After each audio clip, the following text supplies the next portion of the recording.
Good morning, everyone. Namaste. I'm going to call in Archangel Michael to place a white light of protection on us with his blue seal, as well as I want to call in Edgar Casey because I want to read on Edgar Casey on Atlantis. And we are still on chapter 1, Legends of Atlantis. And it says, since Plato's time, there has been hundreds of books and articles written about Atlantis. Most of these in the last 200 years. Some tried to show that Plato's story of Atlantis was not only possible, but probable.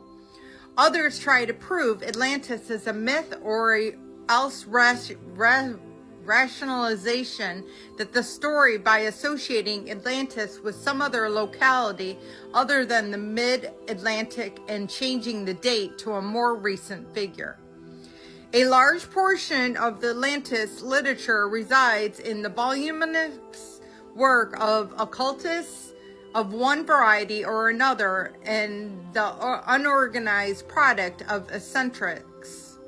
It is the attention given to Atlantis legends by pseudoscientists and cultists that causes legitimate scientists to avoid even discussing the topic. Not surprised there.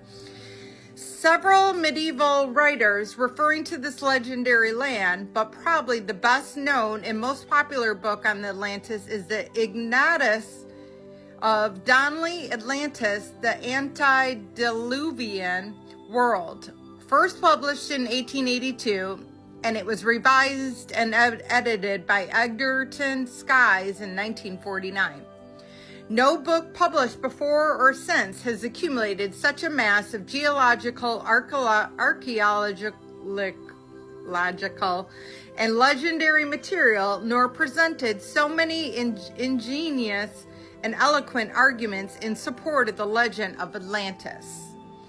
Donnelly's arguments are based largely on evidence of similarities between the culture of ancient Egypt and the Indian culture of Central and South America. On both sides of the Atlantic, one finds the use of the 365-day calendar, the practice of embalming, and the building of pyramids, legends of a flood, etc. Donnelly argues that both the ancient Egyptian and American Indian cultures originated in Atlantis and spread east and west when Atlantis was destroyed. An Atlantean heritage, Donnelly suggests, would explain the fact that the Basque of the Spanish Pyrenees, probably not saying that right, differ all the neighbors in the appearance and the language.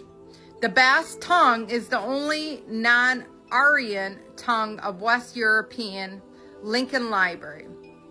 Similarly, sorry guys, tongue twister. The Canary Islanders bear little resemblance to any African group and practice mummification of their dead.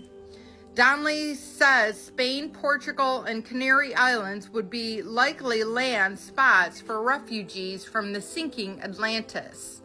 He compares the names of cities of Asia Minor and those of Central America, cities which were already named when the first European explorer arrived.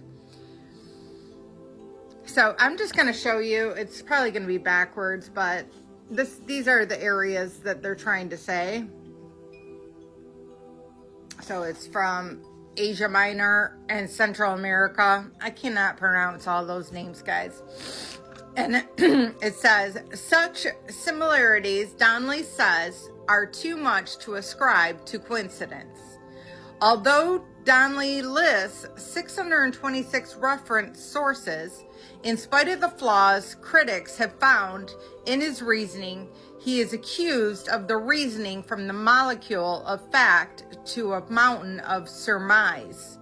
He was the monumental effort his arguments make interesting reading today, even as a worthwhile project might be undertaken using the modern techniques to sift facts through the speculation of his intriguing book. So I'm going to leave it at that because that's just a ton to digest, and it's quite wordy, so it's not necessarily flowing off my tongue very well.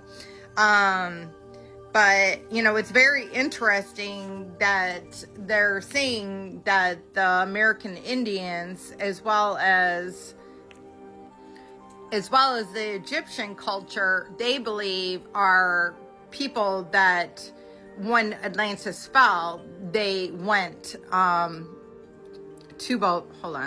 based on their similarities to each other.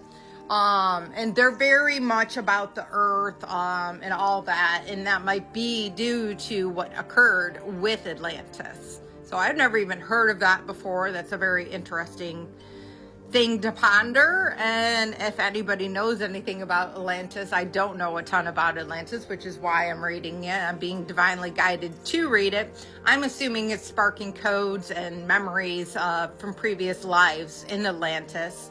I know I lived in Lemuria because I have a Lemurian heart, so I wouldn't be surprised if I live in Atlantis as well.